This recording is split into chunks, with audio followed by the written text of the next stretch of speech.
Okay, why don't we get started?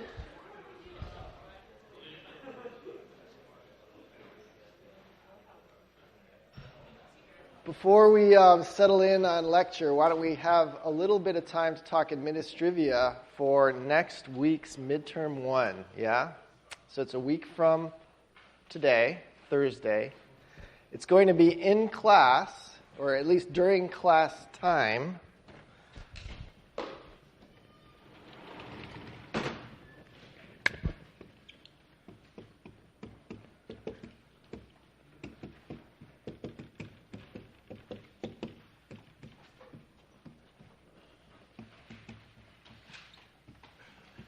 But because we don't all fit in this room, there's actually going to be an overflow room announced on Piazza. I forget where it is, but it's been 101 Morgan.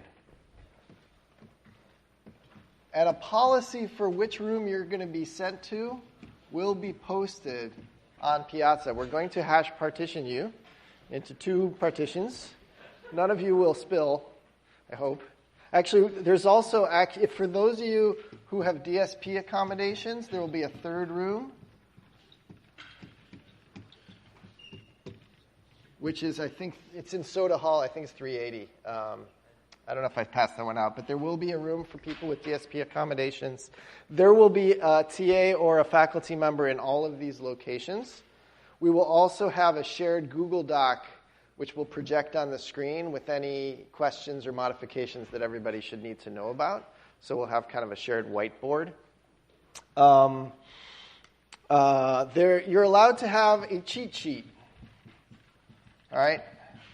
And here's my philosophy on cheat sheets. I'm not a big fan of memorization exercises. I don't think they're important, and I'm pretty bad at them anyway, so I hate to inflict them on you. The reason to make you have a cheat sheet is just really, it's a form of data reduction, all right? It's a study guide. So if you go to the trouble of distilling all the information you've learned over the past 8 weeks, I guess it's been maybe, into one piece of paper, that's studying, okay? That's good use of your time. And also it's been shown many times in studies that if you write it by hand, it goes into your memory better.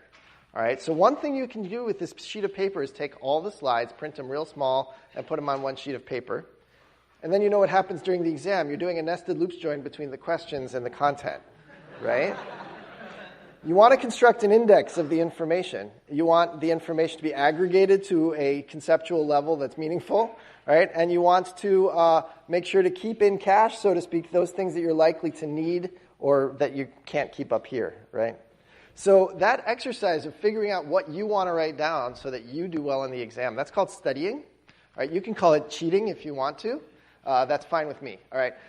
So do with it what you will. If you want to embed the entire textbook into the molecules of this one sheet of paper, go for it. That's fine. I don't care if you write on the front, the back, in between, anything you want with this one sheet of paper. My goal really is to get you to distill. Okay.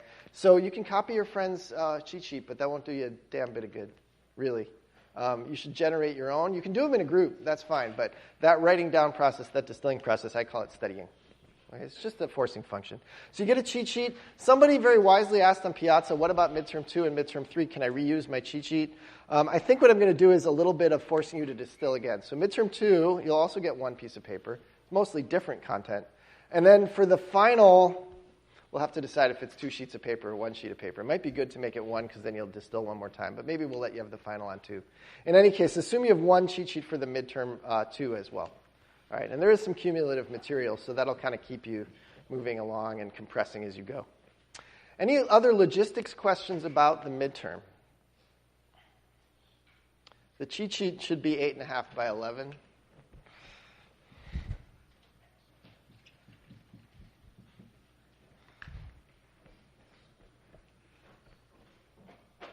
Okay, I think that's it. If you have questions, don't hesitate to post them to Piazza. Thank you. There is a review session Sunday. I think it's 2 to 4. Is that right? And I forget the room. Do you remember the room?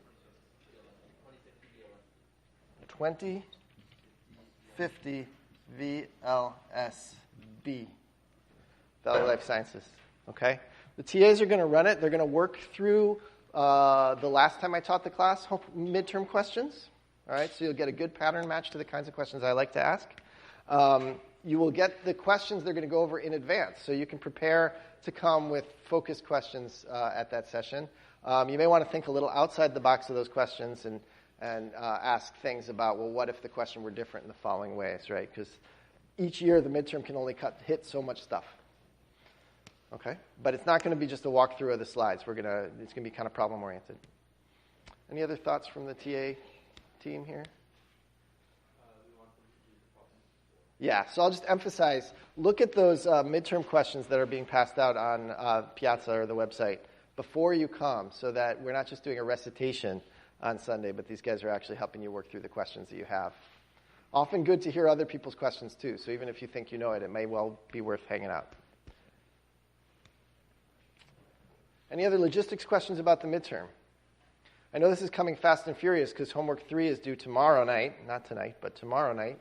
So you're busy with that, but should give you some time, at least between Friday and Sunday, to prepare for a review session, and then you'll have all next week to actually work on preparing for the exam.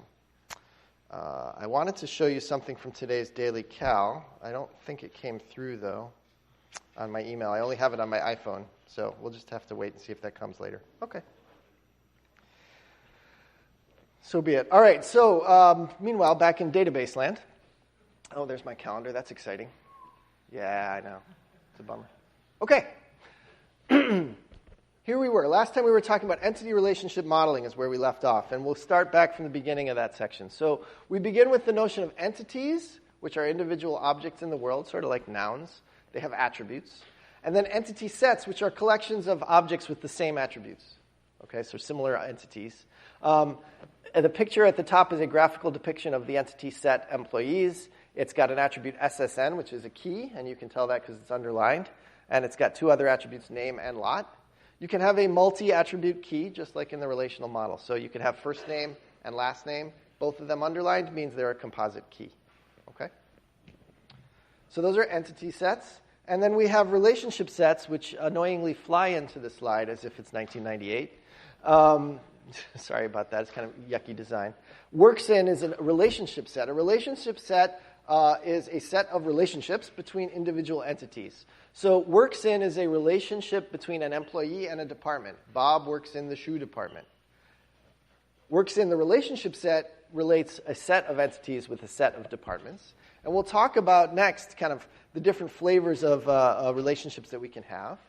But note that relationships themselves can have attributes. So in this example, the works-in relationship set has a since attribute because each employee has worked in a department since a particular date. Okay? We talk about relationship sets having an arity, which is the number of entity sets that they combine. They don't have to be binary. We'll see examples of ternary entity sets for sure in a slide or two. Any questions on the basics of entities and relationships, or entity sets and relationship sets?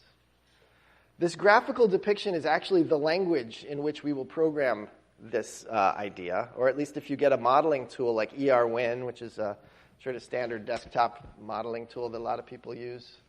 There's nothing special about it, I wouldn't say, but it's a canvas, and you drag boxes and diamonds and arrows, and you build up your data model in that visual language, okay?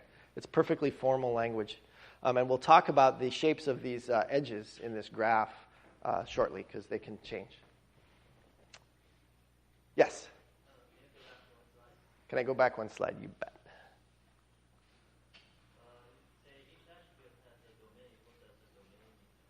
The question is something I talked about last time, but not this time. Each attribute has a domain. Think of that as a type.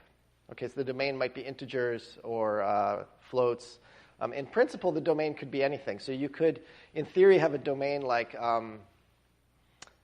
companies registered with the Federal Tax Commission. All right, and maybe that's a domain you know about off the top of your head. Or you could have a domain that's defined by a regular expression, strings that match this regular expression. We're not going to worry about that here. Just think of it for now as data types. Okay? Domain is a finite or infinite set of legal values. It's really a constraint, an integrity constraint. Make sense? Okay. Other questions about the basics? It's good to get the basics right. All right.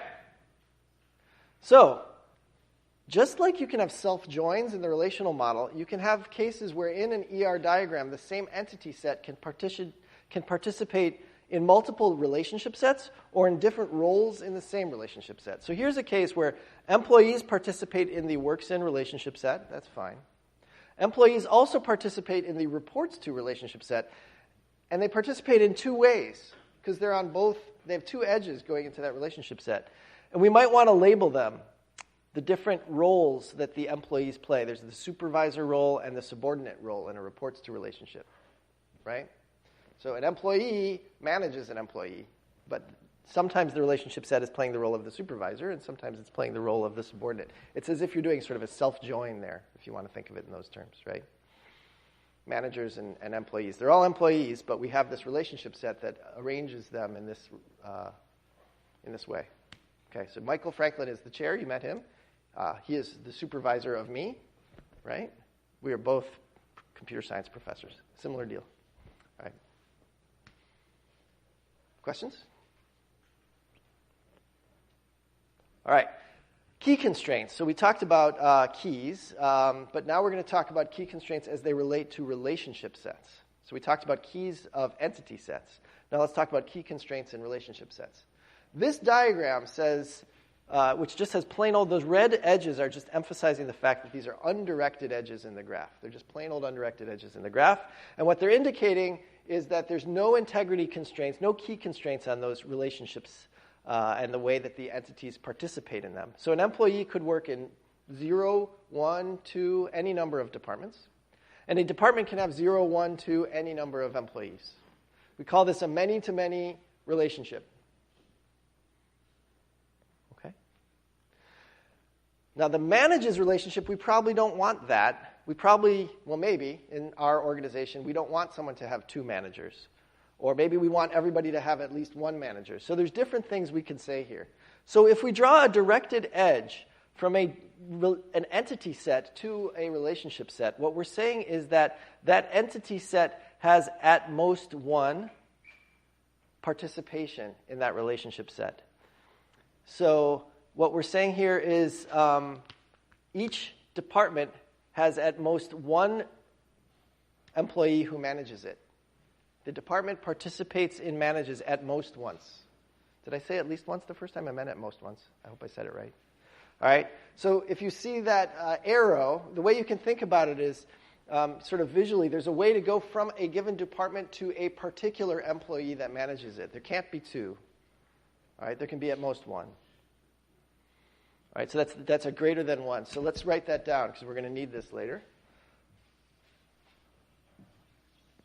If we have a picture like that, this is less than or equal to 1. At most one participation of this guy in the relationship set. All right, we call that a key constraint. All right. So here's a picture of a many-to-many relationship between two sets. The sets are being depicted as ovals. The entities in the sets are being depicted as black circles. The relationship is the relationship set is the graph that connects them. So each relationship is the edge between two entities. All right, and you can see that this is many-to-many. There's things on the left that have many matches on the right. There's things on the right that have many matches on the left. Yeah? So that's a simple way to picture that. Here's an example of a one-to-many relationship set where things on the right have at most one thing on the left. All right, things on the left can have many things on the right. And there's cases in this where you could have an item on the left or the right that has no participation in the relationship. Here's an example of a one-to-one relationship set, right, where you have at most one match from the left to the right, at most one match from the right to the left. We haven't seen one of those yet, but we will. Now, in addition to the key constraints on relationship sets, we can also have participation constraints. So a question like, we want every employee to work in some department. So every employee must participate in the works-in relationship set. Okay? And to do that, what we'll do is we'll draw these thick edges. All right? That's the graphical language we'll have. So a thick edge between an entity set and a relationship set means greater than or equal to 1, participation. Every item here participates at least once in the relationship set. Right, so it's called a participation constraint.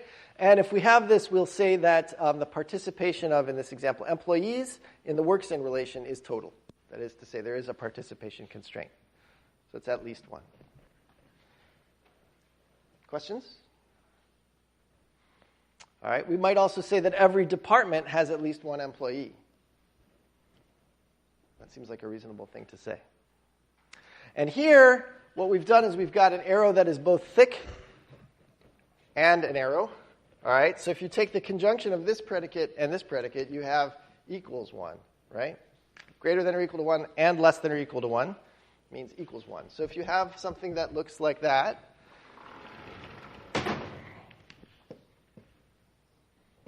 fat arrow with an arrowhead going into a relationship set, that by definition is equals 1 because it's greater than or equal to 1 and less than or equal to 1. Okay?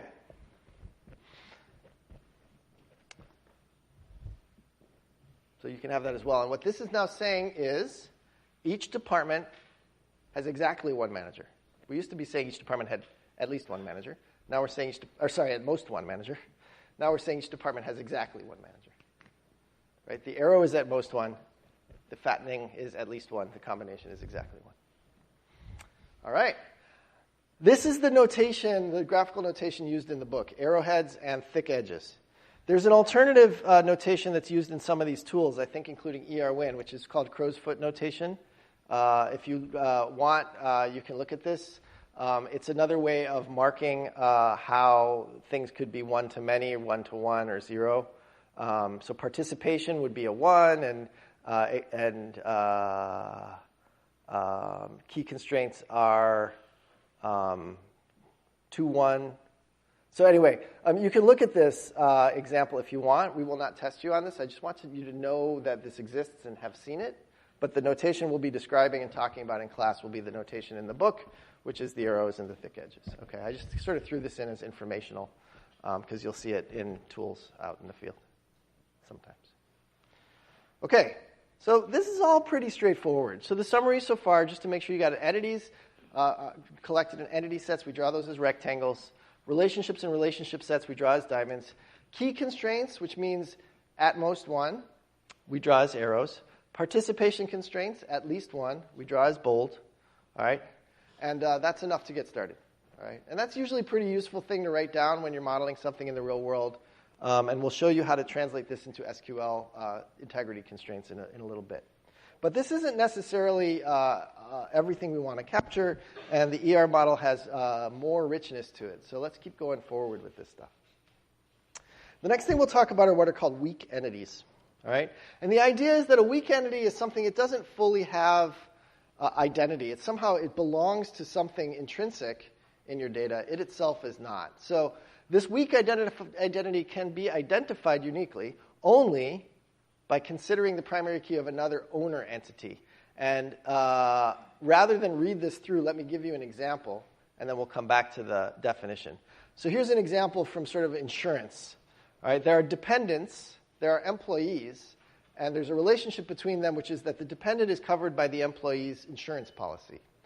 All right, so my daughter, one of my daughter's name is Dahlia. Dahlia is in the database. She has a name, Dahlia. She has an age, 10, okay? But she doesn't have a unique ID. She's not an employee of the University of California. She doesn't even necessarily have a unique ID in my insurance carrier. The insurance carrier's ID for her is me. It's my ID, and then there's a dependent, Dahlia, who is covered by my policy. So to identify her from all the other Dahlias in the world, you need my social security number and her name. Her name distinguishes her from the rest of my family, right? But my ID distinguishes her from the rest of the employees and their children. Make sense? So that's called a weak entity. And the way we draw a weak entity is we bold out both the entity set, well, all three of the entity set, the relationship, and the relationship set. All right? Now, why is the relationship set a bold arrow in this case of a weak entity? because we want to make sure that every dependent has exactly one employee they're associated with. So suppose that my spouse worked at the university. Dahlia would have to be covered by my policy or by her policy. She's not allowed to be covered by both, right? And she's not allowed to be covered by nobody and be in the database, right? She has to be covered by exactly one of us. So the exactly one, the key constraint says it's at most one. The participation constraint, the boldness, says it's at least one, right? So weak entities, by definition, need to have these bold arrows into their relationship. And the way we identify that they're weak entities is that there's an identifying entity set over here, and this underline, dotted underline on P name, that's called the partial key of the weak entity set. And the full key of the weak entity set is my key concatenated with that partial key. Okay? So to go back to pretty much everything I just said is what all the description above is. There's an owner entity set and the weak entity set. They participate in a one-to-many relationship set. One owner, many weak entities. Right? And the weak entity must have total participation, which is boldness, in the identifying relationship set. Okay? And I think we covered everything. All right? This example is a good one to keep you focused. And the weak entities have only a partial key, which is that dashed underline. Okay, so I taught you some different ways to model some stuff, but now we have to kind of put it into use. And it can be actually surprisingly subtle and confusing what the meanings are of different ways of describing things. So let's think about binary, two-way relationships versus ternary, three-way relationships. All right? We have employees and we have dependents with weak entities, like we saw before, and we have insurance policies. Okay? So suppose that each policy is owned by just one employee. All right, so we're not going to worry about married or we're not going to worry about partners covered by the same policy. Each policy is going to be owned by just one employee. All right? Then we might connect this up in a ternary relationship on covers, where you say that each policy has at most one employee associated with it. Okay? And that employee could have many dependents. So that key constraint on policy means that there's at most one employee. But it also, unfortunately, means you can have at most one dependent on here because the policy can participate here only once. So I actually do have two daughters, but because policy participates in the relationship set covers only once, the coverage of one daughter would be what the policy is about. All right, so with this ternary relationship makes that key constraint for policy apply to both employees and dependents. So that policy is associated with at most one dependent as well as with most one employee. So that's probably not what we want. Okay? Make sense? One more time. The key constraint from policy says that policies participates at most once in the relationship set, and the relationship set covers both dependents and employees. So the policy is associated with at most one pair, employee and dependent. Right, which seems like a bummer because then I can only have that policy for one of my kids. So what we might want instead is two binary relationships rather than a ternary relationship. We're going to introduce another relationship set, or we have two different relationship sets. One is the beneficiary relationship set, which connects dependents to policies, not to employees. So now Dahlia's on a particular insurance policy. She's not with a particular person. And then each insurance policy belongs to exactly one employee. Make sense? And now we can have multiple dependents on the policy. We can have exactly one policy per employee. Right? To be clear, one more time, policies to dependents is one to many. Right? Each policy can have many dependents. Each dependent is on exactly one policy. So it's many. It's many to one. Right? And then here again, let's get this right. Each policy belongs to exactly one employee. In principle here, an employee can have multiple policies, which is okay, I guess. Maybe you want to forbid that, maybe you don't, but in this schema, it's allowed. All right, so that's probably a better design. So you should definitely think through each one of the edges in this diagram and each one of the edges in the previous diagram and make sure you understand exactly what they're preventing. This is all about constraints. It's all about everything could be many to many. 0 or more on each side of the relationship. You want to think through, what are we forbidding? What are we constraining? By putting in bold edges, by putting in arrows, by putting in weak entities. All right, so think through each one of these. There's a lot going on in this lower diagram, even though it's small, and you should make sure you understand each implication, the implication of each design decision for each edge. Okay, so we've seen an example where a ternary relationship was a bad thing, and two binary relationships were a good thing.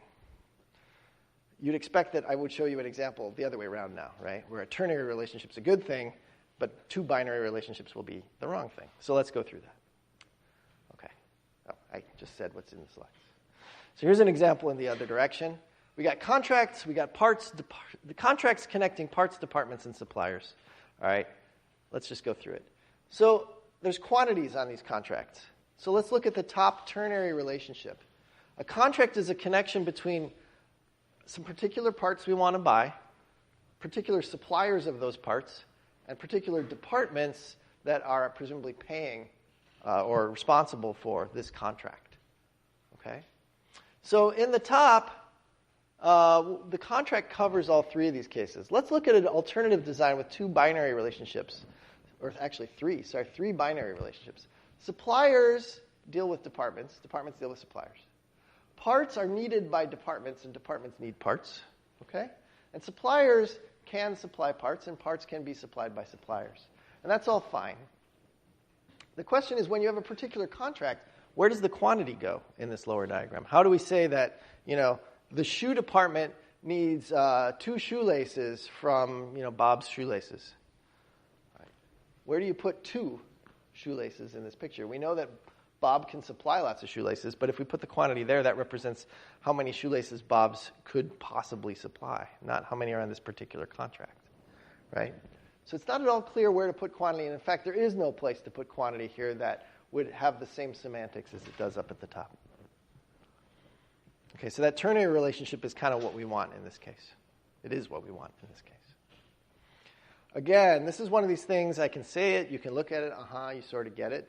But if you don't sit here and review it and think about some examples of the data you want to model, you probably won't absorb it. So with all these things, I strongly encourage you to go back, stare at every relationship, and ask yourself why it's the way it is. Okay? All right. There's a notion in the ER modeling called aggregation, which is different than SQL aggregation. SQL aggregation is about taking a bunch of numbers and computing a statistic. This is about taking a bunch of entities and relationships and kind of wrapping them up as if they're like a big encapsulated entity set. Okay? So let's see how this works. The idea is roughly to allow us to have relationships between relationships by treating these as entities. But you'll see what I mean in a minute. It's really a form of encapsulation. So here's this thing we looked at earlier. I think we did, maybe not. We have departments and we have projects. And the departments are going to sponsor projects, okay? Projects have a project ID, a start date, and a budget, the P budget. Departments have a department ID, a name, and a departmental budget, which is just called budget. Okay? I hope that P budget is less than budget, but we haven't written down that constraint. Maybe not. And then the sponsorship has a start date, has a since date. So they've been sponsoring this project since a particular date. Now let's think about employees. We're going to want to have some employees monitoring these projects. They're sort of the overseers of these projects that are sponsored by departments.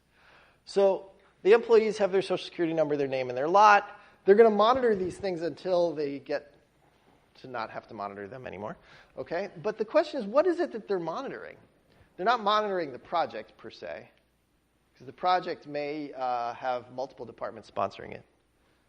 They're not monitoring the department, because there may be many departments involved. What they're really monitoring is this relationship between the project and the department, this sponsorship relationship. And remember that the sponsorship, there could be many sponsorships of a pair of projects and departments, because this is a many-to-many relationship. So we really want the employees to monitor that sponsorship. So we want to capture the sponsorship as an entity, and that's what aggregation lets us do. You can't have a diamond point to a diamond, because you can't have a relationship monitor a relationship. It has to monitor an entity. So what you do is you take this whole aggregation of the relationship and its associated entity sets, put a big box around that, treat that as an entity set. So you encapsulate not just the relationship sponsors, but all the things that go with it. Okay? And you do that by just encapsulating it with a dotted rectangle. And then that whole business can be treated as an entity set, in essence. Okay, so we would probably call this encapsulation. Since this was invented in the 1970s or something, they decided to call it aggregation. Be that as it may. Here's a different way to represent the same thing, which is a ternary relationship. Maybe it's the same thing, maybe it's not. All right. So rather than have monitors relationship set monitoring this aggregate, what if we had a monitors sponsors kind of super relationship thing that was a ternary between all of these? So we'd have employees, projects, departments. All right, and then this relationship between them would say that the employee, remember, is monitoring things until a certain date. The sponsorship is since a certain date. Okay? And all the other attributes are kind of the same. Is this the same information? Does this have the same constraints as the aggregation? How many people think they're equivalent? Raise your hand. How many people are pretty sure they're different? Raise your hand. And almost everybody either doesn't care or can't figure it out, which is not surprising the first time you see this stuff. It's a little maddening to worry about this. Like, at some level, you're like, who cares, right? And yet, when you write this stuff down, like, this is actually pretty important, particularly in environments where, like, the database is capturing business rules that have to do with things like federal compliance.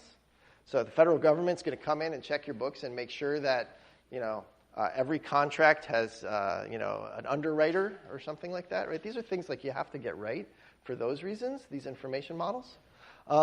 They also may prevent your business from doing bad things like double billing or double booking or other things that like could lead you to get the numbers wrong. So they're pretty important, but they're very fussy. The nice thing is that actually at this level of abstraction, they're fairly clean, right? This does not just require a 20-line logic program to write down all the constraints that you might need, right? It's a very simple picture. It's easy to understand. But it is detail-oriented. There's no question about it.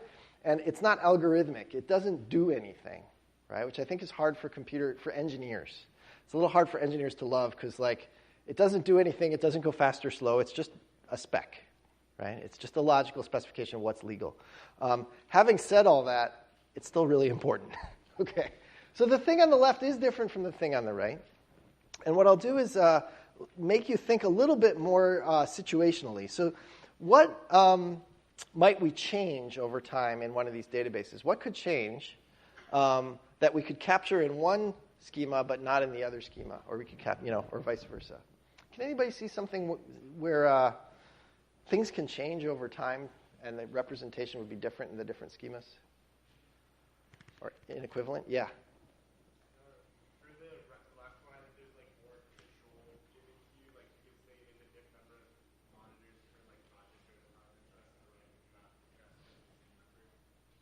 So the hypothesis was that the thing on the left, let me see if I caught this right.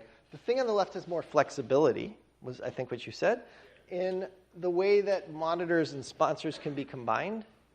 The way that monitors can be allocated to monitors. Like in the right one, you have to have the same number of monitors for your projects in your department. On the left one, you have like 2 per project, like 1 per department.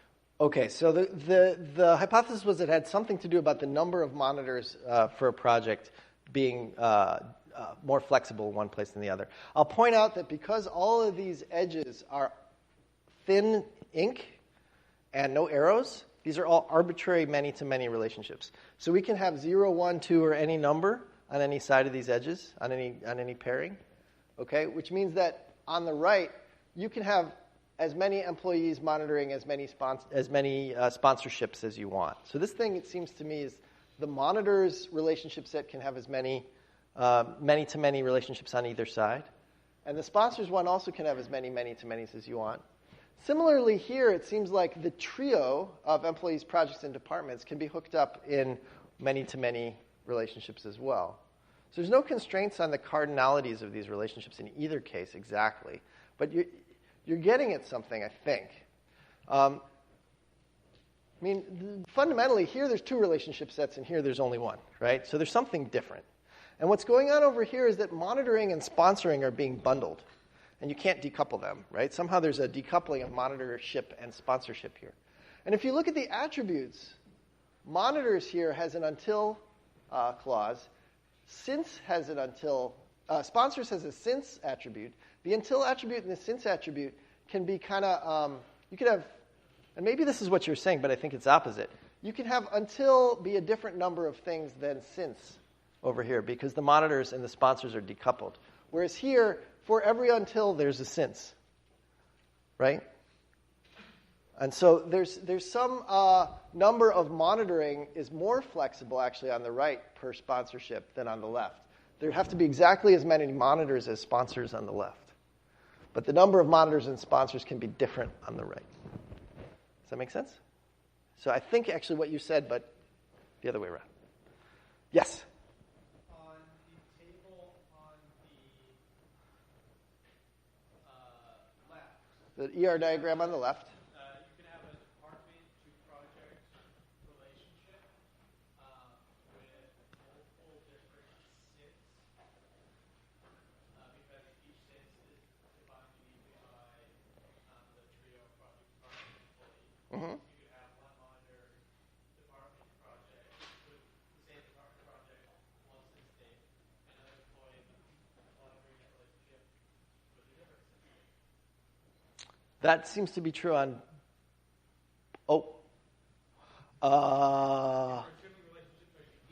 Yes, interesting. So this is an argument for the point that was made before. So let's see on the left-hand side. Let's be very concrete. Let's put down names of employees, departments. Let's get this right. This is good. We're going to dwell on this for a minute. So on the left-hand side, let's have a project. It's called Jacobs Hall, which is that building going up next to Soda. That's the project. We're going to build Jacobs Hall. Okay? The department is going to be design. I forget exactly what the department's called, but it's a design institute. And the employee, to start with, we'll have an employee named Bob. And right now, what we're saying is that Bob is monitor sponsoring this since, January 1 until June 1. All right, hopefully that's unambiguous because until is after since. All right, now you're saying, I think, that we could also have in green. So let's do this. This is in black. In green, in that same thing, we could have build Jacobs Hall. Well, so we'll leave it black. But we're going to have a different edge here, which goes to Mary. It's going to have two different dates, right, for until and since. And it could still be the design department. Am I getting that right? That's fine. And your argument is we can't do that here?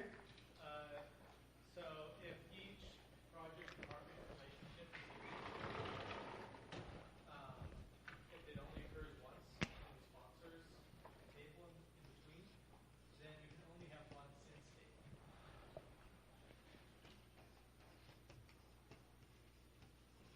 Okay. We'll have Bob, and we'll have Mary. So Bob can have a different until date.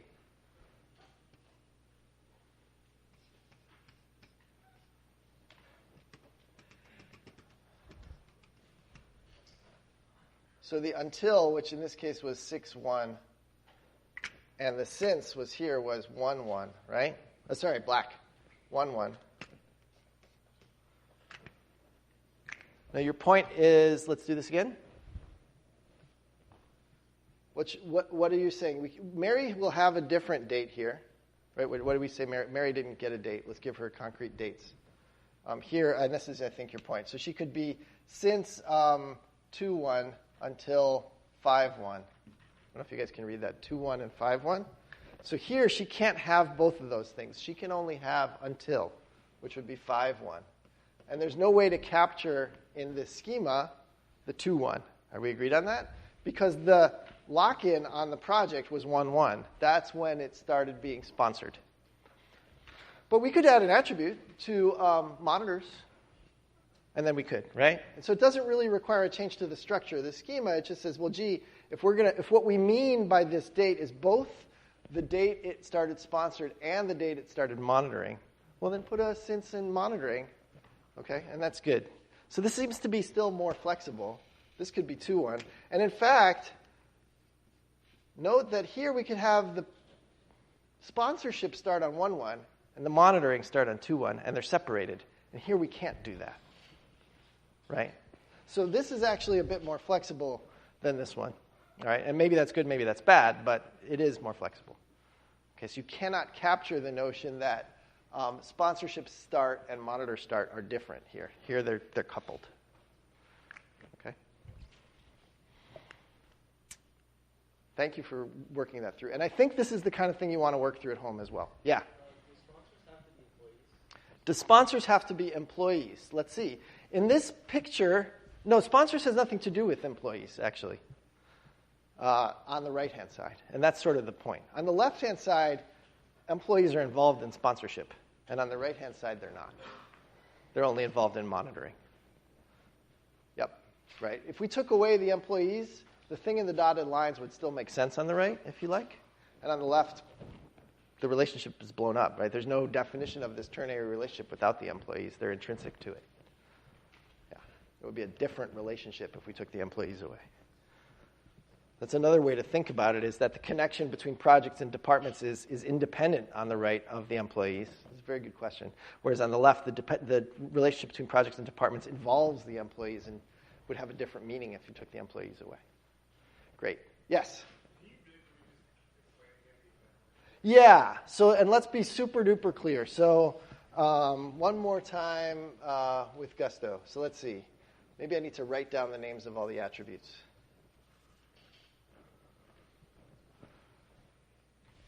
Couple things going on the board that are maybe confusing. And why don't we do the following? Let's write down in a somewhat more tabular form what's going on here. So what we're going to say here is that, what do we know? Let's leave that there, and let's write over here.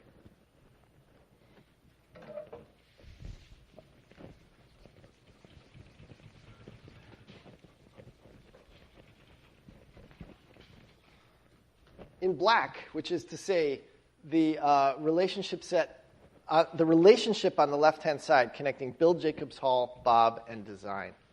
That's the black piece of information. Bill Jacob Hall is associated with Bob and the design school. All right, this is a fact. It's a relationship. It's not a relationship set. It's a relationship. All right, what else do we know about this relationship? It's got an until date of 6-1, we said. And it's got a since date of 1-1.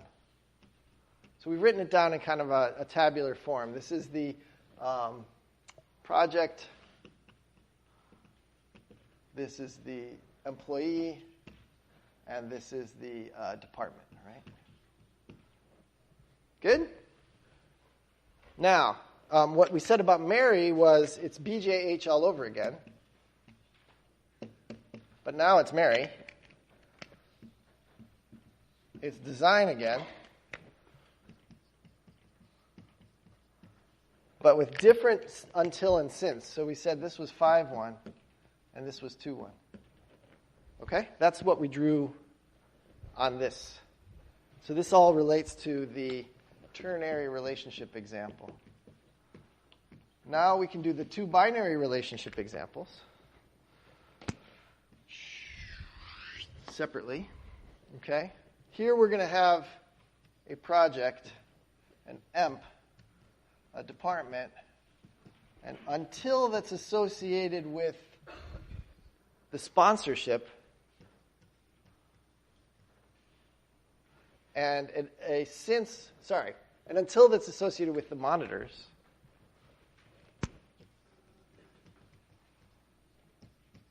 and a sponsor since date.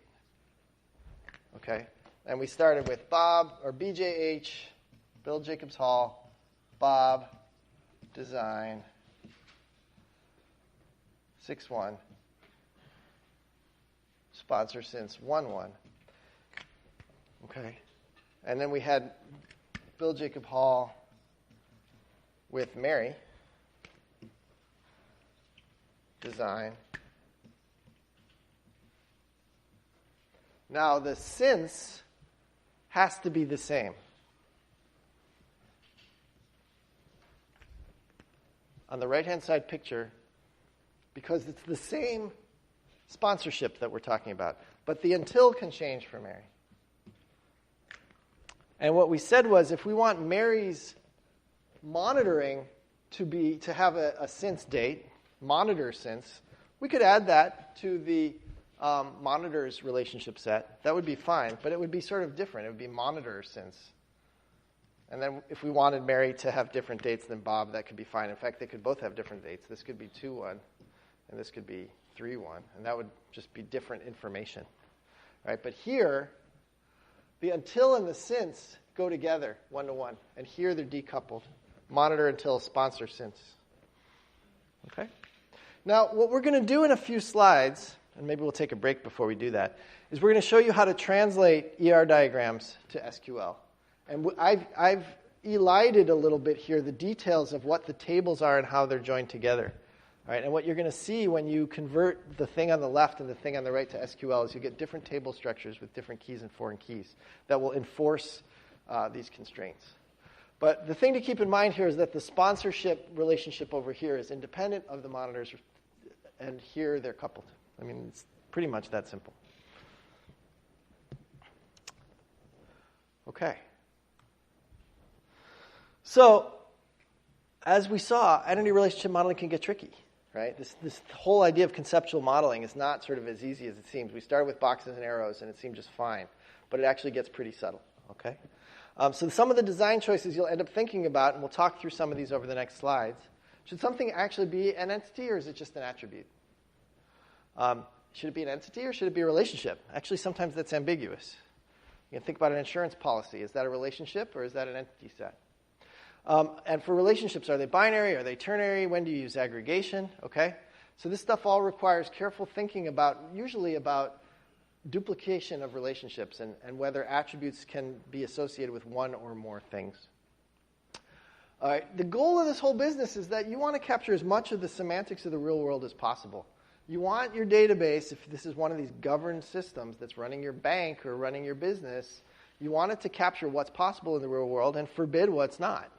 Right? You don't want people to pay 0 or more times for an item. You want them to pay exactly once for an item. Right? You want to capture this stuff correctly. You can try to capture it in application logic. You can put a bunch of if statements into your Java code. They will encode the same information as we're writing down here, okay? Except that they'll be scattered through your Java code, and it'll be really horrible to think about them.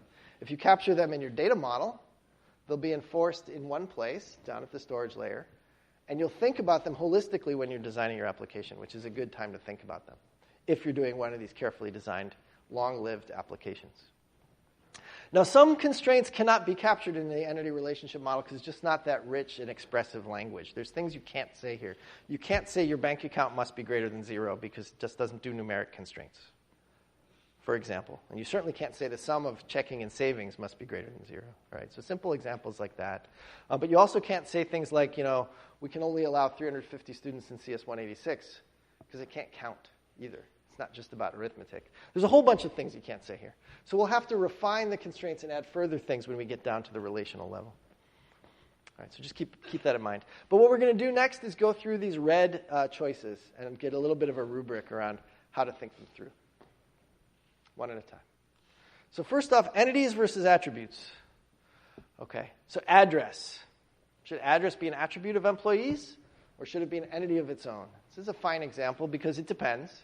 It depends both on semantics and on usage, all right? So first of all, there's a question of the number of duplicates, the number of variants. It's not duplicates, it's sort of the many-to-one kind of argument. So if you have multiple addresses for an employee, they have their home address and their work address, or they have their vacation home and their regular home, it needs to be an entity. And that's because the ER model, like the relational model, says that attributes are atomic values. They're things like an integer or a string. You're not allowed to put 2 addresses into the address attribute. Okay, so if you have 2 addresses associated with somebody, that's a relationship between a person and addresses. And that means address is now an entity set, and the relationship is lives at, or something like that. So if you have several addresses for employees, it must be an entity.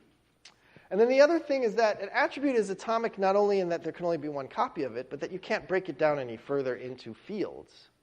So an attribute can't be a collection type, including it can't be a tuple type, which means that If you care about like breaking an address into a city, a street, a zip code, and so on, then again, you want it to be an entity and have those pieces of the attribute be attributes of in and of themselves. Okay? So sometimes it's fine to leave things as attributes. Sometimes they deserve to be entities. Here's an example of our works-in relationship. We're going to look at a couple variants. So in works-in 2 at the top, an employee cannot work in a department for greater than one period here, it says in works-in 2. Employee cannot...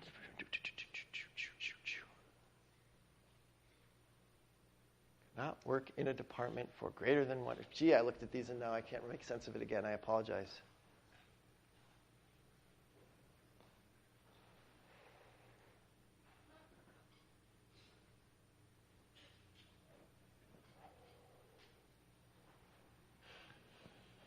Yeah, okay. In the first one, an employee cannot work in a particular department. Bob cannot work in the shoe department twice. The relationship, not the relationship set, but the relationship between Bob and the shoe department, those two entities, has exactly one works-in 2, which is the time that Bob worked in that shoe department. Now, Bob can work in lots of departments, and the shoe department can have lots of employees. But Bob in the shoe department happens exactly once with a from-to date. If it's the kind of thing where Bob worked in the shoe department, then later he went to the toy department, and then he came back to the shoe department, we would need something like works-in 3, where there's a ternary relationship between employees' departments and the duration they were there. And those durations can be many different spans. So now Bob, shoe, and multiple durations can all be associated. Okay? So this is a case, the reason I had to think for a minute was the thing at the top is many to many. It seems very flexible on a relationship set basis. Bob can work in many departments. Each department can have many employees. Okay? But for a given relationship, Bob and shoe, it appears at exactly once, right? And therefore can have only one set of attributes associated with it. Yes? Again, so let's be careful. The difference, and this is why I had to think also, so I'm glad you're making me reiterate. The difference between many to many, many to one, and all that has to do with relationship sets. Remember that picture that we had previously where we drew those obvious sort of simple set relationships with bipartite sets, right? You have a drawing like this and a drawing like this, and each oval represents a relationship set. So this is employees, and this is departments. Each employee can work in many departments. Each department could have multiple employees. Agreed? Okay? But if this is Bob and this is shoe, there's no notion that there's multiple edges between Bob and shoe. So the relationship, not the relationship set, but the relationship between Bob and shoe is just one. And the attributes associated with it, from and to, are unique. If we want there to be many sort of edges between Bob and shoe, we need to introduce a third oval. So let's do it all over again. Here's emp. Here's dept. And here's work. Here's, what do we call it? Duration. And now we can have Bob. And we can have shoe. And we can have two different times that Bob worked in the shoe department. There's two paths between these nodes, right, that are distinct. Right? So if you think about it, these are sets, and they are many to many. They're all many to many in principle. So this could point multiple places. This could point multiple places. This could point multiple places. This could point multiple places, I guess, although that seems crazy. This probably should be written down. But the point is that for any individual path, that's an association between entities. It's a relationship, not a relationship set, and that's unique. Every path through these things is unique. Does that make sense? Right? And the attributes are hanging off of these edges. They're not hanging off of the sets.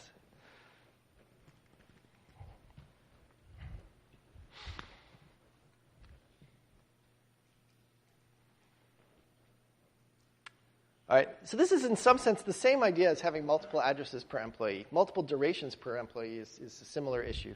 It's just that it's associated with the relationship set as opposed to with the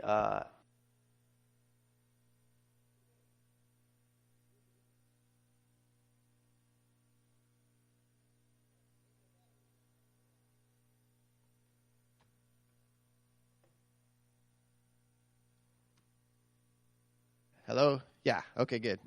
I'll put this down. I'll pick this up. All right, here's a different situation. We're going to have a separate discretionary budget for every department. All right?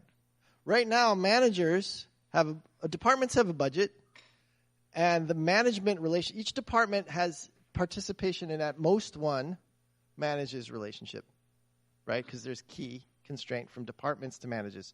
So there's at most one employee managing the department, and that management relationship is associated with a discretionary budget. So that's cool. But what if the manager's budget was like they had the ability to spend that budget across all the departments they manage? So I manage the computer science department, and I manage the statistics department. I'm the lord of all data, okay? And I should get to choose, that CS gets more money than stat, because that's what I want. I don't want the university telling me exactly what my discretionary budget is for CS and stat. I want a slush fund. I like my slush fund.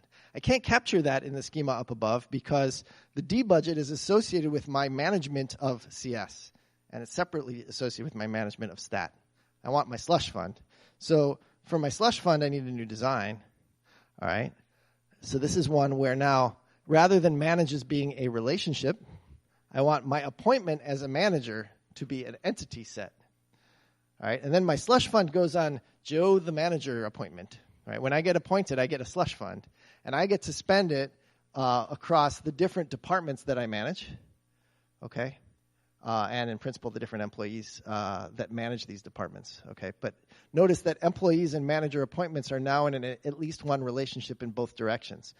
Each employee manages. That seems a little weird, actually. Each employee manages at most one department. Sorry, each employee has at most one manager appointment. Thank you. Okay. The arrow coming from the top down says each employee has at most one appointment as a manager. I can't be appointed a manager twice because then I'd get 2 slush funds. That doesn't seem right. Okay? That's what the arrow coming down is. The arrow going up says that each manager appointment has at most one employee associated with it. That slush fund belongs to at most one person. Okay? And then in this direction, every department has at most one manager appointment associated with it. Yes, question.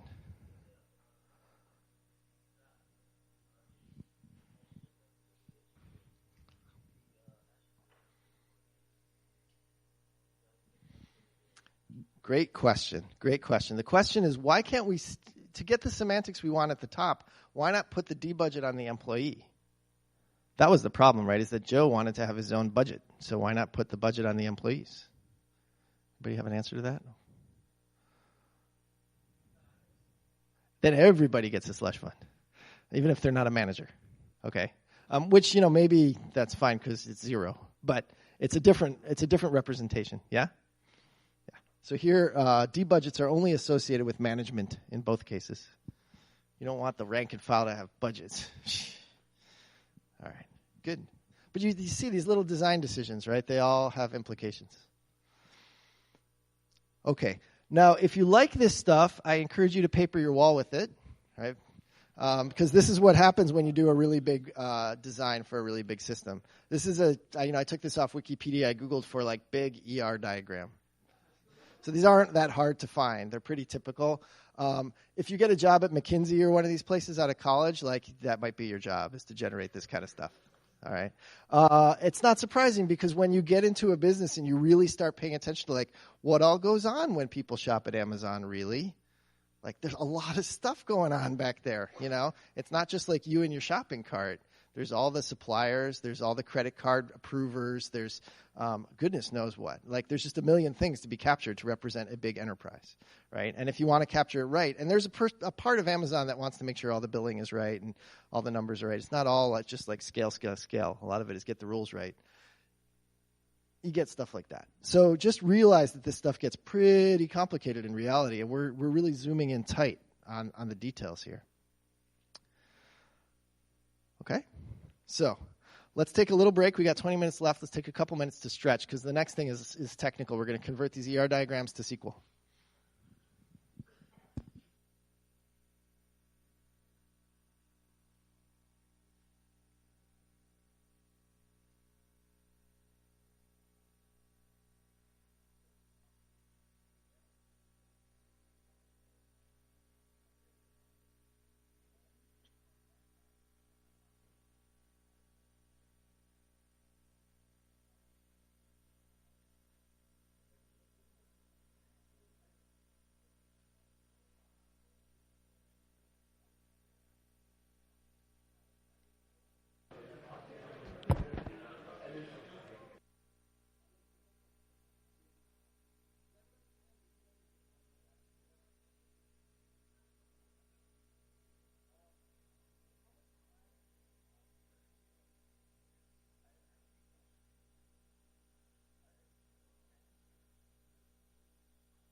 All right. So a little side chat I just had with the TAs apropos of homework 3.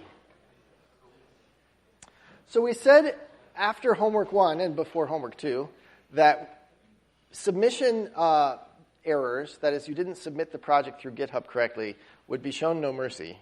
And yet, we have found that many people unsuccessfully submitted homework 2. So there will be something less than complete mercy for such people. And we were debating about what's fair there. But you will certainly be docked points on homework 2 if you did not submit correctly. That applies all the more so to homework 3. In fact, I'm tempted to say that the penalties will go up as the projects go forward. So, if you mess up on homework 2 in the submission, we may dock you some points. If you mess up on homework 3 in the submission, all right, we've already appealed to you twice now. And the reason for doing this has everything to do with the fact that we have 300-odd students in this class, and there should be some penalty for not following instructions because we can't scale the exception handling with the size of the class, right? The TAs can't exception handle you not following instructions. So there will be some penalties. So when you submit to the auditor, we get emails. But when you submit to a release thread, we don't get emails. Is it possible you could get a confirmation that our project has been submitted successfully? Your confirmation should be going into GitHub, go to the release number 2 branch and that's how GitHub has utilized.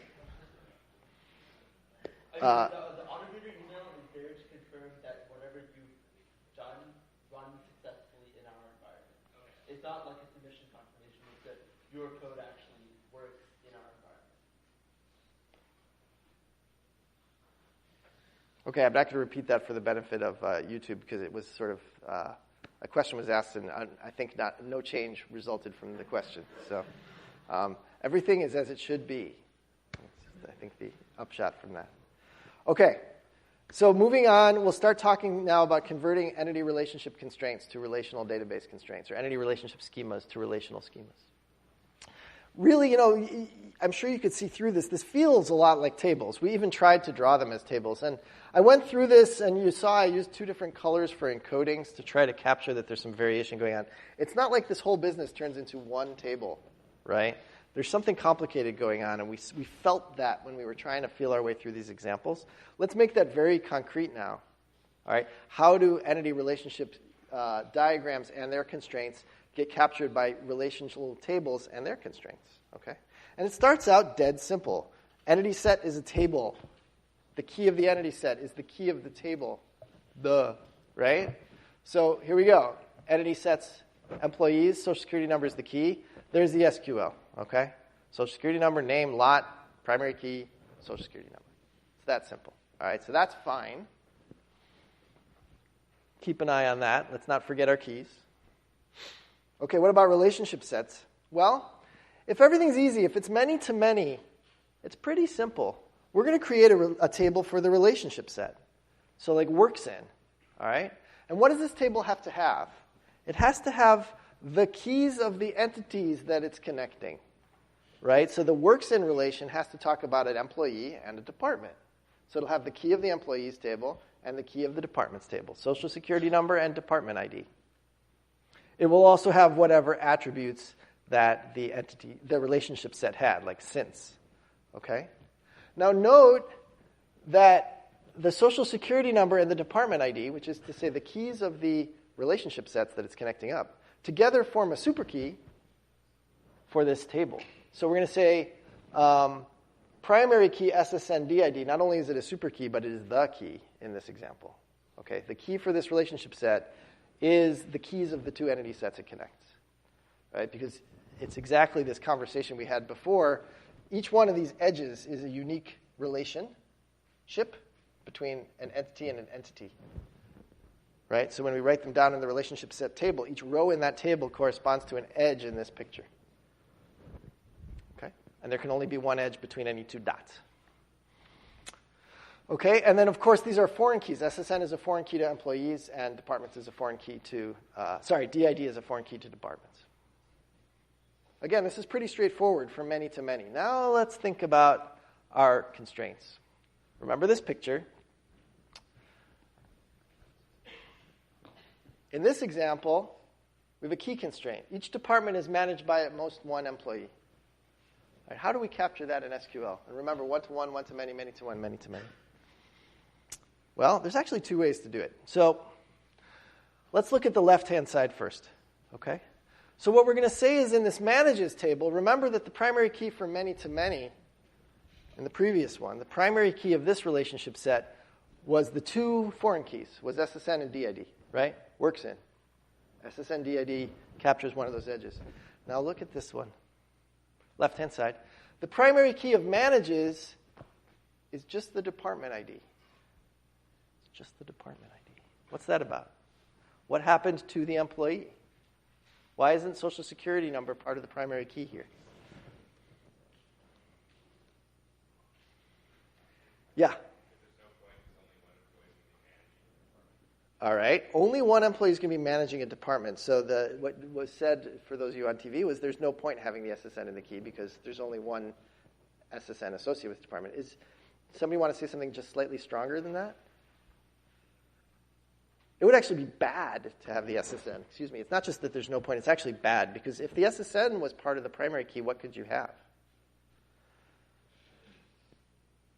You could have one row with SSN1 and department shoe, and you could have one row with SSN2 in department shoe. And that would mean you have two managers for that department, right? By having only the primary key be DID, that means that the managers relationship can have at most one row per department, which means it can have at most one manager per department.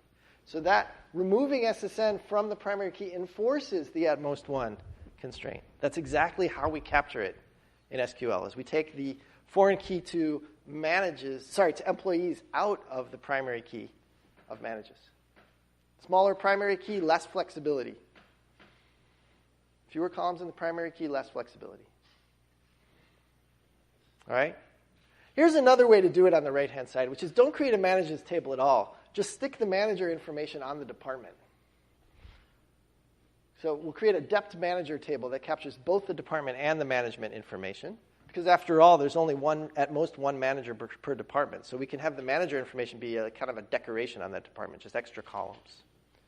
All right, so that table, depth manager, will have the department ID, all the department attributes, DNAME and budget, and it'll have the manager as an attribute, SSN. It's just an attribute of the department, there's a manager SSN. Okay? And a since date, which came from that manager's relationship set, will also be part of the department information.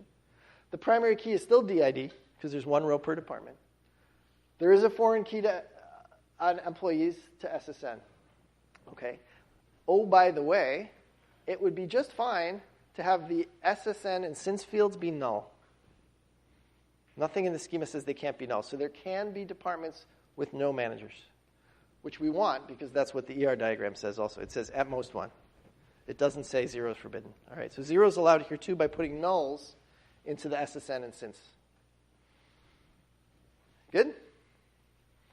Okay, now let's look at participation constraints. All right, we want every department to have a manager. So before, every department had at most one manager. In this picture, every department has exactly one manager. What changed? Here's our same department manager table as on the right. See that? Primary key DID, foreign key SSN. Look at this one. Primary key DID, foreign key SSN. That's all the same. What changed? Did anybody see the diff between the previous schema definition and this one? SSN, not null. That's the only difference. Right here, you're not allowed to have a department have a null manager SSN. You have to specify the manager. Okay? You can't insert a tuple into this where SSN is null. And that enforces the participation. At least one. Okay? And in fact, exactly one. Because there's only one department ID entry in this table. All right? There's a little bit of extra syntax here, which I believe you learned from Professor Franklin while I was gone. On delete, no action. What that means is if you try to delete the foreign key here, you try to delete someone who manages a department, that's forbidden. That transaction will abort and be rolled back because that person's a manager and their department needs them. And we said so. So they cannot be deleted. Can't be fired if you're a manager in this scheme. Okay? That's pretty cool. But that's what that says, all right? We could have written it differently. We could have said on delete cascade, which would have meant if your manager is fired, then all the employees are fired as well. And that would also enforce the integrity constraint, all right, but in a somewhat crueler way. So that's the key to this thing. All right, what about weak entities? How are we going to do this? Well, I should make one more point.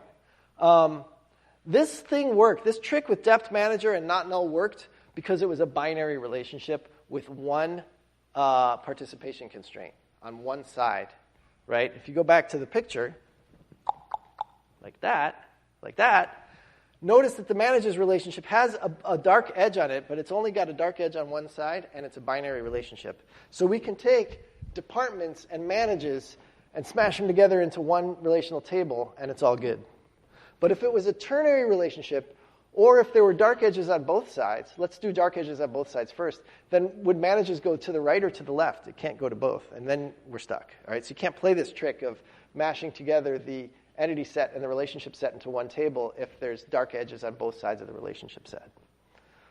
So it's a bit of a special case. In ternary relationships, same problem. You don't know which way to go. So it's a special case. And this won't work otherwise. And the other way you enforce this is by having some constraints hanging out in the breeze. So I don't know if Franklin talked about this, but there's the idea of a check constraint in SQL, where you can say create constraint, check, arbitrary query is empty. You can write anything you want in there, okay? So some constraints, if you can't capture them in the schema definitions, you can just write them down. So you could say things like, the number of students times the number of professors divided by pi can be no smaller than 6.3. You can just write that down as a check constraint. Similarly, you can write down check constraints like this, where you say, every department has to have exactly one manager. Every manager has to manage exactly one department, stuff like that. And you can have both sides of a relationship have participation constraints. But you're going to have to write that down as a separate check. So there's no trick to do it with keys and foreign keys. The problem with check constraints is they're extremely expensive to enforce because every time you change any table that's mentioned in the check constraint, you have to run the query in the check constraint and check it. Right? This stuff you can enforce. Keys and foreign keys are easy to enforce. You can do it with a B tree. If there's a B tree on the key attribute, you just make sure to walk down it when you need to check things. Okay? So arbitrary check constraints are a bummer. But you can always write them down if you need to. Okay. Weak entities. Here's our example. Remember, we have dependents that are weak entities on insurance policies for employees. So the employee is the key, and the weak entity has a partial key called pname. Remember my daughter Dahlia? Okay. So we can take that weak entity set and the relationship set because it's a bolded thing on only one side of a relationship, just like we talked about. We're going to smash together dependence and policy into one table, and it's all going to work out just fine. So here's how it looks. Dependent policy. You got your partial key pname, but the foreign key to employees is the rest of the key for that partial entity, right? So Dahlia, the name Dahlia is in pname, and my social security number is in SSN because it's pointing at my record in the employees table. And that's a unique identifier for my daughter Dahlia. She is Dahlia, the daughter of my social security number, right? And she's got an age and a cost and all that stuff. And the primary key here is the pname and the SSN. And here, on delete cascade probably makes sense. If I get fired, sadly, Dahlia will no longer have insurance coverage. But that's probably what they intend, right? Right? They probably don't intend anyone who has children can never be fired. That's kind of nice. It's a little socialist. It's kind of got some pros and cons. Doesn't incent me to do, work real hard, whatever. You can decide how you feel about that moralistically. Okay. All right.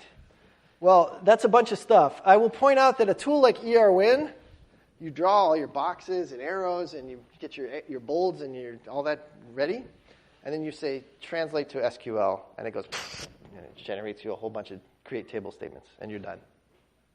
So all this stuff can be made completely automatic. This is a totally deterministic translation from ER diagrams to SQL, and I would expect you guys to be able to execute these translations for the cases we've looked at, certainly, in the slides. All right, we've covered most of them. We've covered participation constraints, key constraints, weak entities. We did not talk about how to translate aggregations, but it's pretty straightforward and obvious, and you should see how to do it. Okay. And I think that's everything we talked about pretty much. So ternary relationships, maybe we didn't write down either, but if they're many-to-many, it's completely straightforward. So you should be able to do this yourself. And it's kind of nice. What this means, backing out of all the what's on your test, is that people can live in this pretty graphical world, and they can compile it down to MySQL, or frankly, they can compile it down to weird JSON in MongoDB and never be any of the wiser if that's the way you want to live. Okay, MongoDB is not going to enforce as many constraints for you probably as MySQL, but certain constraints can be enforced by nesting your documents right. We won't talk about that so much. The point is, the ER model is at some level a higher conceptual plane than SQL and Mongo and all these things. And for conceptual design, maybe that's good, right? Because you can put it on the wall as a McKinsey consultant and talk to your client about it, and your client will understand what you mean. You can walk them through it and point at things, right? So that's good. So it's a high-level language that can be compiled down to a low-level language. So this conceptual design, popping all the way back out, comes after requirements analysis. First, you talk to your customer and you say, I see that you want to start an online betting site. That's cool. What's involved in an online betting site, really? And they say, whatever. There's like events and bids and customers. And you just go make it. And you're like, okay, events, bids, customers. Is there anything else? And you sort of have that conversation for a while. And then you go out and you draw a schema and you're like, well, can a person put 2 bids on an event or not? And then you have to go back to the customer and say, well, what do you think? And then you can go back and forth. But you do that now at the conceptual design level, right? And you have this nice graphical environment to talk to them about their scenario, all right? And when you're done with this, that's awesome. And you can compile it down to SQL, and you've locked in your integrity constraints. Very good. Maybe you don't want to do that if you're in a little bit more of a loosey-goosey setting. So you're not actually designing a commerce site. You're actually trying to just come up with something that you're going to do analytics on. Maybe then you do something more sloppy and do schema on use. And I want you to understand that all the stuff we talked about right now is really for when you want to lock down a design. Right? Okay. The ER model is a popular way to talk about conceptual design. It's pretty expressive. It's pretty close to the way people think about their applications, actually. It's not so different from the kinds of models that you build in an object relational mapping tool like Ruby on Rails or Django or Angular or one of those things. The models you have in those applications tend to look very much like these ER diagrams, and for good reason. This is kind of application-level thinking, all right? There are many variations on it. So, you get into little subtleties about, well, Rails calls it this and this calls it that, but don't worry about that so much. They're all kind of the same, and now you've seen them. Basic constructs in the ER model, entities, relationships, and attributes, which are assigned to both entities and relationships. And we taught you about weak entities. We talked to you about aggregation. We did not talk to you about ISA hierarchies, which is roughly the ER equivalent of inheritance in type systems. All right, we didn't talk about that. I won't make you responsible for it. If you're curious, you can see the book. It's not really all that exciting. But those are some of the concepts that are in the book. All right, in terms of integrity constraints, you should understand the ones we can say in the ER model. So key constraints and participation constraints. Implicitly, as we saw, some foreign key constraints are kind of there in the definition of relationship sets. The definition of relationship sets, and you should understand that translation. But there's many other constraints, one of which we'll talk about a lot is functional dependencies that you can't express here and you need to do in schema refinement, which is the next phase down the pipeline. All right, and these constraints, as we said, play an important role in determining the best database design for the enterprise. To get your rules right for whatever it is you're building. And if you don't want to think about commerce, maybe you want to think about something more important like medical records. Every patient should have a case number. Every patient should get treated, all that good stuff, right? So it's not all about making money. Okay. It's a subjective thing. Should an online betting site allow you to bet twice on the same race? I don't know. It depends. Changes the rules. If you get to bet twice, maybe the incentive structure is different. Maybe it's a different kind of betting. I don't know. So it's subjective. There's many different ways to model a given scenario. They lead to different meaning. All right? And analyzing the alternatives can indeed be tricky in these complicated scenarios, and you guys should have some appreciation for that coming out of here. I think a lot of people poo-poo this stuff as being boring. You just draw boxes and arrows, blah, blah. It's actually a little bit subtle. And so thinking about these things like entities, attributes, entities versus relationships, is it binary, is it n-ary, et cetera, this takes some thought and gets you digging in deep with what should be allowed and disallowed in the world we're trying to model. Okay, but that's not enough, actually. So the resulting relational schema, we'll see, can be analyzed and refined quite a bit further. This functional dependency information and the notion of normalization are what we'll talk about next. All right, it is Thursday. Next Thursday, there is a midterm. Tomorrow, there's a homework due. Good luck. I will see you next Tuesday. Bye.